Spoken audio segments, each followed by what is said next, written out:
अवधूत चिंतन श्री गुरुदेव दत्त श्री स्वामी समर्थ. मी शर्मिला. माझ्या या यूट्यूब चॅनेलमध्ये माझ्या सगळ्या गोड यूट्यूब फॅमिलीचं अगदी मनापासून स्वागत करते. आजचा दिवस तुम्हाला खूप छान जाओ हीच महाराजांच्या चरणी प्रार्थना करते आणि आपल्या नवीन व्हिडिओला सुरुवात करते. बघा, भगवान शिव हे अत्यंत भोळे देव मानले जातात, म्हणूनच त्यांना भोळा शंकर म्हणतात. ज्या घरात भगवान शिवांची पूजा नियमानुसार केली जाते तेथे शुभ आणि समृद्धी वास करते. महादेवांच्या कृपेने त्या घरात सदैव सुख समृद्धी नांदत असते, अशी मान्यता आहे.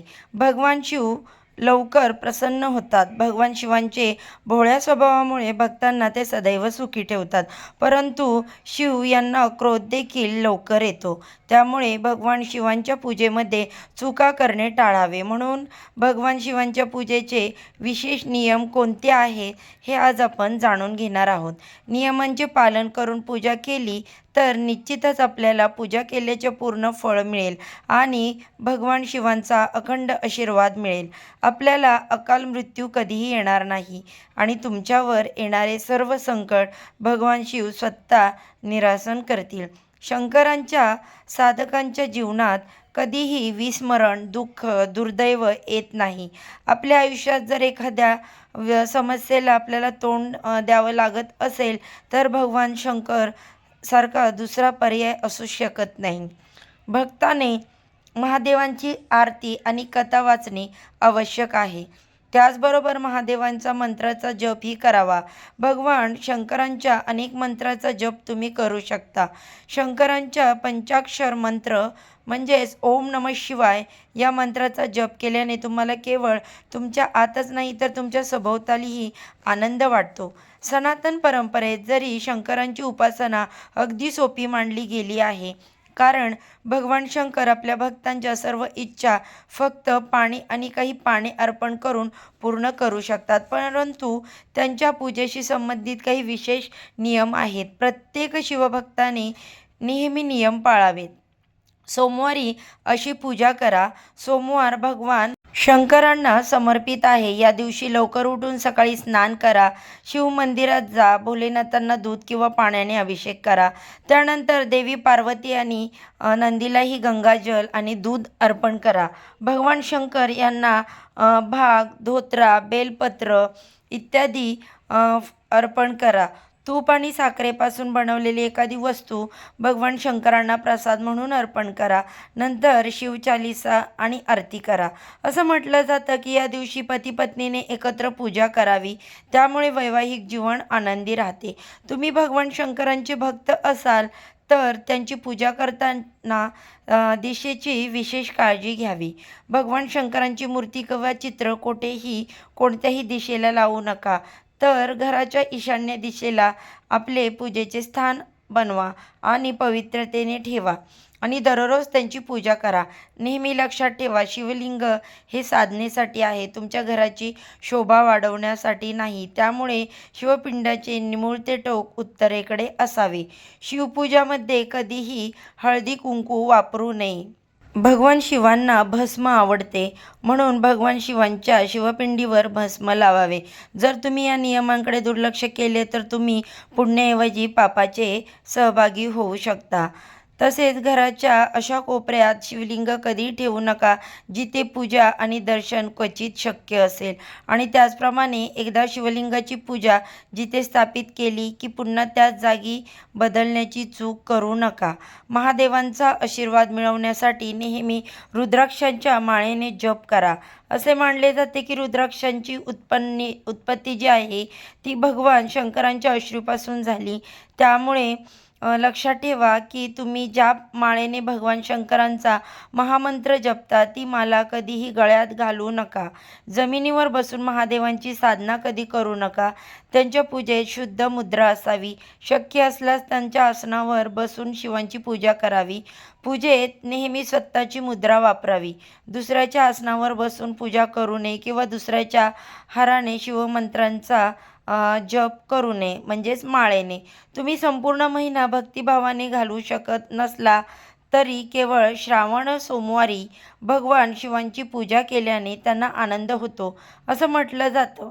बरेच म्हणून आपण या दिवशी उपवास करावा आणि शिवपूजेत मग्न व्हावे.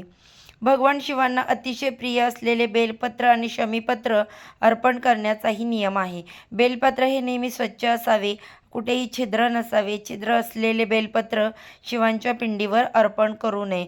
जर तुमच्याकडे कमी बेलपत्र असतील, जर तुम्ही तेवढे आहेत तेवढेच अर्पण करा. मात्र छिद्र असलेले बेलपत्र कधी अर्पण करू नये. स्वच्छ आणि सुंदर असलेले बेलपत्र शिवपिंडावर अर्पण करा. जर तुम्ही भगवान शिवांची पूजा कराल तेव्हा बेलपत्र आणि शमीपत्र शुद्ध पाण्याने धुवून देठाचा जाड भाग, ज्याला वज्र म्हणतात, तो तोडून शिवलिंगावरती उलटा अर्पण करा. शिवांच्या पूजेत कधीही मावळलेली फुलं अर्पण करू नका, म्हणजे सुकलेली फुलं. शिवांच्या पूजेमध्ये नेहमी ताजी फुलं अर्पण करा आणि दुसऱ्या दिवशी गंगेच्या शुद्ध पाण्याने आंघोळ करून शिळी फुले काढून टाकावीत. महादेवांच्या पूजेत तीळ आणि चंपा या फुलांचा वापर केला जात नाही. या गोष्टींची काळजी घ्या. स्वच्छ कपडे घाला. सोमवारी उपवासाच्या दिवशी शक्यतो स्वच्छ कपडे घालावेत. मळलेले फाटलेले असे कपडे घालू नयेत. आपण मन देखील त्यामुळे स्वच्छ आणि पवित्र राहतं. दिवसभर ओम नमः शिवाय या मंत्राचा जप करा. आता बघा, पूजा साहित्य आणि पद्धत. शिवलिंग किंवा मूर्तीची स्थापना करा आणि त्यावर पंचामृत, गंगाजल, दूध, दही, तूप, मध आणि साखरेचा अभिषेक करा. बेलपत्र, धतुऱ्याचे पांढरे फूल, राख, चंदन, अक्षदा, फळे आणि मिठाई अर्पण करा. तसेच ओम नमः शिवाय मंत्राचा 108 वेळा जप करा. त्याचसोबत तुम्ही शिवचालिसा, रुद्राष्टक आणि महामृत्युंजय मंत्राचा पाठ करू शकता. उपवास पाळणे, दिवसातून एकदाच खाणे, फळांचे आहार घेणे किंवा पूर्ण उपवास करणे. दिवसभर शिवभक्ती बाळगा. सत्य बोला, संयमी राहा. मांस आणि मद्यपान करू नका, त्यामुळे आपल्यामध्ये नकारात्मकता प्रवेश करते. संध्याकाळी दिवा लावा आणि आरती करा. श्रावण सोमवारची कथा ऐका किंवा वाचा. शक्यतो पांढरे कपडे घाला आणि मनापासून पूजा करा. पूजास्थळावर, शिवलिंगावर किंवा मूर्तीवर पंचामृत आणि अभिषेक करा. या गोष्टी अर्पण करा. बेलपत्र, धतुऱ्याची पांढरी फुलं, अक्षदा, पंचामृत, फळे, मिठाई इत्यादी अर्पण करताना ओम नमः शिवाय या मंत्राचा 108 वेळा जप करा. उपवास सोडणे, संध्याकाळी पूजा आणि आरतीनंतरच उपवास सोडा. हलका आहार घ्या. खिचडी, उपमा घेताना बरेच भक्त उपवास सोडताना न बोलण्याचा देखील संकल्प करतात. शिवलीलामृत ग्रंथातील 11वा अध्याय संध्याकाळी वाचा. त्यामुळे संपूर्ण शिवलीलामृत जे आहे ते वाचल्याचं फळ मिळतं. नंतर भगवान शिवांची आरती करा. कथा, श्रवण, पारण, संध्याकाळच्या पूजानंतर जेवण करा. आणि सनातन मान्यतेनुसार श्रावण सोमवार व्रत केल्याने व्यक्तीच्या इच्छा पूर्ण होतात. सुख, समृद्धी, संतती आणि वैवाहिक मूल्य वाढतात. पुराणानुसार बघा, अविवाहित मुली आणि विवाहित महिला विवाहस्थाने संबंध आणि कौटुंबिक कल्याणासाठी हे व्रत पाळतात. सर्व महिन्यामध्ये कुटुंब कल्याणासाठी हे व्रत पाळतात.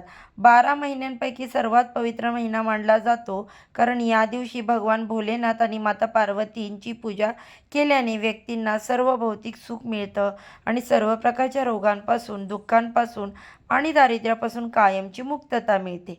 तसेच बघा, या पवित्र श्रावण महिन्यात काही विशेष उपाय करून व्यक्ती आपल्या जन्मात केलेल्या सर्व पापांपासून मुक्ती मिळवू शकते. श्रावण महिन्यातील लसूण, कांदा वापरू नये. भगवान भोलेनाथांना साखरेचा गोड पदार्थ किंवा मनुका अर्पण करू शकता. शिवपुराणानुसार गव्हापासून बनवलेले पदार्थ भगवान शंकरांना अर्पण करावे. असे केल्याने भगवान शिव खूप प्रसन्न होतात. तुमच्या जीवनातील सुख समृद्धी येते. सोमवारी प्रदोष काळात म्हणजे संध्याकाळी सोमवारी तांदूळ, दूध आणि चांदीचे दान करा. असे केल्याने तुमच्या जीवनात सुख समृद्धी, शांती येईल आणि आर्थिक समस्या दूर होतील. कर्जापासून मुक्ती मिळवायची असेल तर सोमवारी शिवपिंडावर पाण्यात तांदूळ मिसळून अर्पण करा. असे केल्याने कर्जाच्या समस्येपासून मुक्ती मिळते. तसेच सोमवारी दान करणे शुभ असते. पांढरे कपडे, फुले, धान्य, मिठाई, दूध, दही, साखर, मिठाई यांसारखे पांढऱ्या रंगाच्या वस्तूंचे सोमवारी दान करावे. त्यामुळे जीवनात कष्ट दूर होतात. सुखी वैवाहिक जीवनातील सोमवारी शिवमंदिरात रुद्राक्ष दान करावे. हा उपाय केल्याने पती-पत्नीच्या नात्यात गोडवा निर्माण होतो. सोमवारी शिवलिंगावर दुधात केसर मिसळून अर्पण करा आणि ओम नमः शिवाय या मंत्राचा जप करा. हे उपाय केल्याने वैवाहिक जीवनातील अडथळे दूर होतात आणि सौभाग्य प्राप्त होतं. भगवान शिवांच्या पूजेत या चुका मुळीच करू नयेत, अन्यथा पूजा केल्याचे फळ आपल्याला अजिबात मिळत नाही. तुम्ही विशेषतः लक्षात ठेवावे की श्रावण महिन्यात भगवान भोलेनाथ आणि देवी पार्वती यांना कधीही नाशपती अर्पण करू नये. त्यामुळे भगवान शंकर खूप क्रोधित होतात. त्यामुळे संपत्तीचा नाश होतो. फळांचे नावच नाशपती आहे. कधीही काळे कपडे परिधान करून भगवान शिवांची पूजा करू नका. त्यामुळे भगवान शिव अत्यंत क्रोधित होतात आणि आपल्यालाही वाईट परिस्थितीचा सामना करावा लागतो. म्हणून काळा रंग वर्ज्य आहे. शंख आणि तुळशी याशिवाय भगवान विष्णूंची पूजा किंवा शंकरांची पूजा ही अपूर्ण मानली जाते. या पवित्र शंख आणि तुळशीचा उपयोग भगवान शिवांच्या पूजेमध्ये मात्र चुकून सुद्धा करू नका. कारण शिवपूजेमध्ये या दोन्ही गोष्टी निषिद्ध आहेत. त्या फक्त विष्णूंच्याच पूजेमध्ये केले जातात. भोलेनाथांना प्रसन्न करायचे असेल तर सोमवारी व्रत अवश्य ठेवा. सोमवारी व्रत केल्याने मनोकामना पूर्ण होतात आणि जे काम आपलं प्रलंबित झालेलं आहे तर ते पूर्ण होतं. तुम्ही कडक उपवास ठेवू शकत नसला तर दिवसातून एकदा फळे खाऊ शकता, मीठ नसलेले अन्न खाऊ शकता. तर बघा, ही माहिती पूर्ण व्हिडिओ तुम्हाला आवडला असेल, व्हिडिओला एक लाईक नक्की करा आणि चॅनेलला सबस्क्राईब करा. कमेंट बॉक्समध्ये श्री स्वामी समर्थ किंवा हर हर महादेव लिहायला विसरू नका. जर तुम्ही शिवभक्त आणि स्वामी भक्त असाल तर. माझी जबरदस्ती नाही की तुम्ही